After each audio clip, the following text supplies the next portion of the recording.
안녕하세요. 돌빙입니다. 제가 트랙스를 어디에다가 어떻게 또 얼마 주고 팔았는지 궁금해 하시는 분들이 좀 많으신 것 같아가지고 오늘은 그 이야기를 드려보려고 합니다. 제가 평소에 최대한 제 개인적인 이야기들은 좀 안 드리려고 노력을 하는 편인데 오늘은 금액까지 상세하게 다 말씀드려 보도록 하겠습니다. 그럼 바로 시작하겠습니다.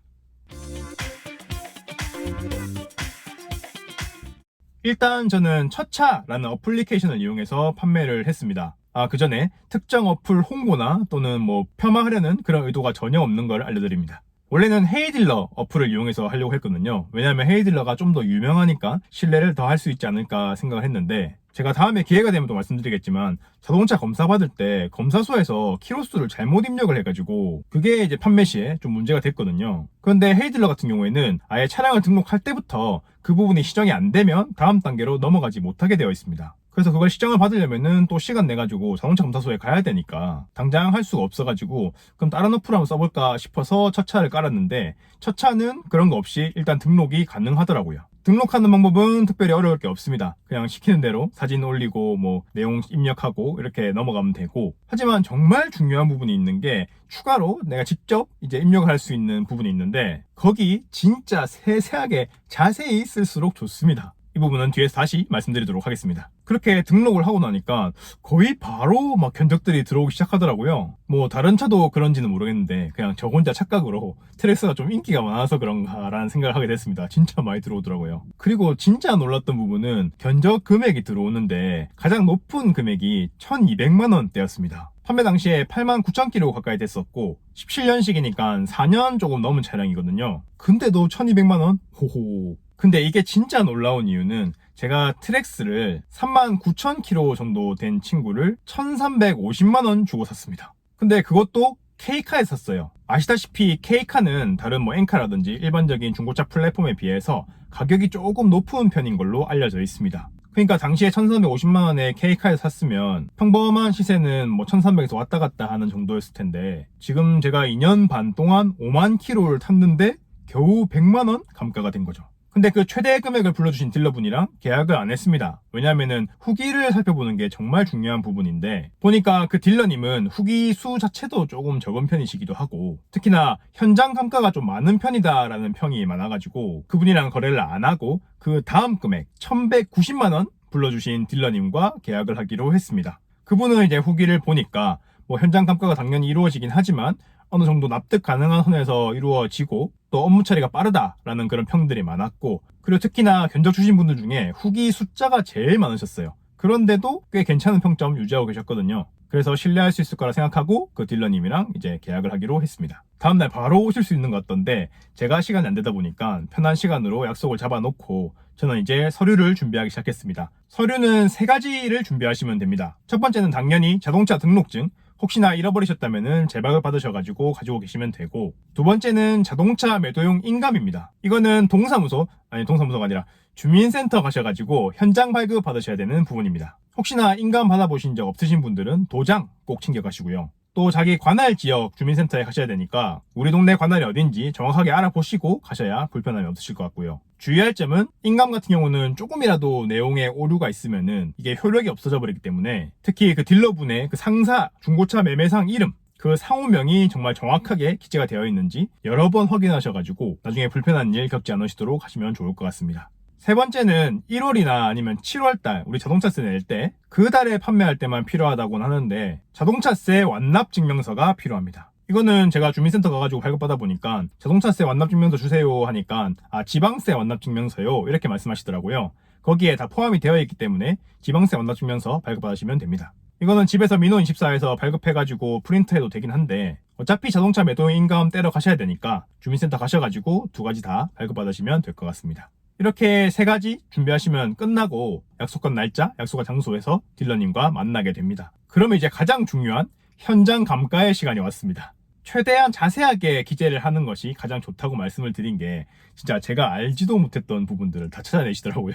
그렇게 해서 감가가 되기 시작하는데 한간에 이런 말들 있지 않습니까? 헤이딜러 첫차 이런 걸로 차 팔면은 어깨 형님들 오셔가지고 협박조로 이거 뭐예요? 100만원 이거 안돼 200만원 이렇게 막 후려치신다고. 근데 그런 험악한 분위기 절대 없었습니다. 되게 납득 가능하도록 친절하게 설명 다 해주시고, 또 제가 납득을 못 해가지고 이렇게 이건 좀 아니지 않냐라고 말씀을 드리면은 거기에 대해서 서로 충분히 대화해가지고 합의점 찾고, 이런 식으로 감가가 이루어집니다. 생각보다 감가가 좀 적었다? 라고 생각이 드는 부분은, 트레이 팔기 이틀 전인가 양탄이가 문짝 하나를 해먹었습니다. 그래서 저도 아까 말씀드렸던 그 어깨 형님에 대한 그런 선입견이 있었기 때문에 이건 도어 갈아야 된다고 하면서 한 100만 원 정도 깎으실 줄 알았거든요. 근데 10만 원 깎으시더라고요. 그나마 좀 다행인 부분이라고 생각을 했고, 또 뭐 자잘한 것들, 휠 스크래치라든지 이런 것들은 좀 너그럽게 넘어가 주시는 편이었고, 또 트랭이를 팔기 직전까지 사용을 했기 때문에 특히 실내라든지 뭐 외관도 그렇고 세차가 좀 안 돼 있는 그런 상황이었는데 따로 클리닝 비용을 요구하신다든지 그런 부분은 없었습니다. 이런 말씀 하시더라고요. 개 키우시죠? 개 차에 태우지 마세요.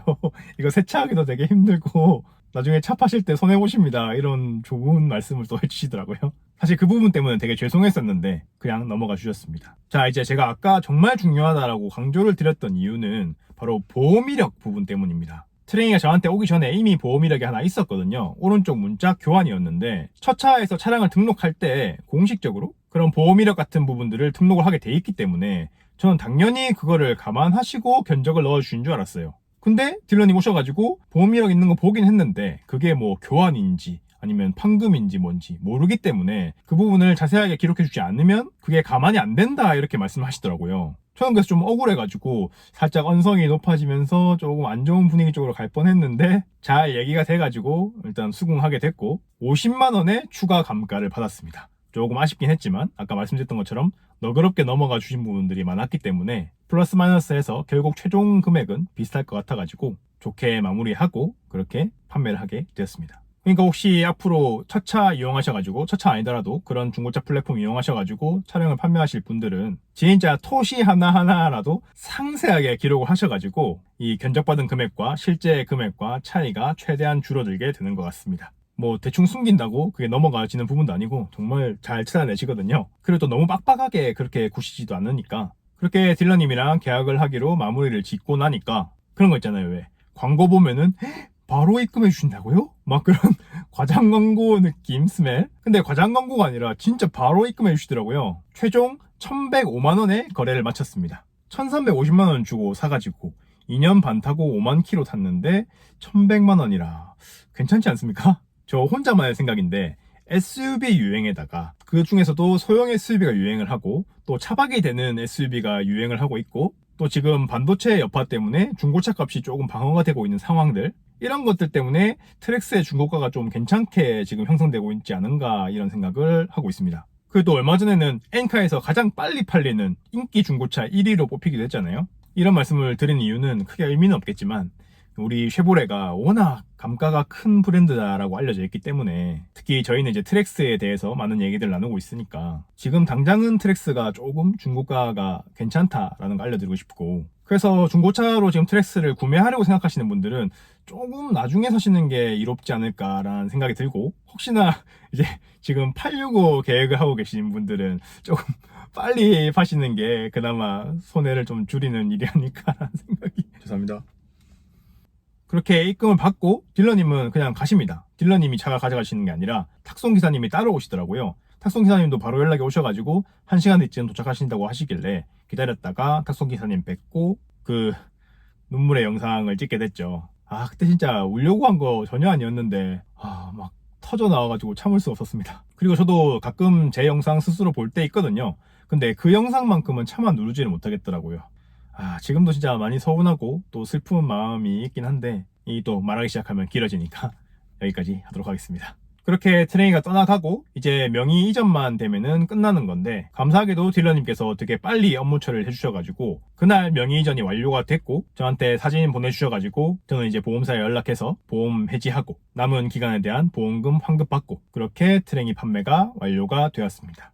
이렇게 어플을 통한 중고차 판매 후기를 마치도록 하겠습니다. 이제는 또 니로 어떻게 얼마 주고 샀냐 그렇게 물어보시는 분들이 많아가지고 니로 계약에 대한 얘기들을 또 풀어봐야 될 것 같아요. 그리고 전기차 라이프, 특히 충전 환경과 뭐 요금, 방법 이런 거에 대해서도 영상들 준비하고 있으니까 많은 관심 부탁드리겠습니다. 시청해주셔서 대단히 감사드립니다.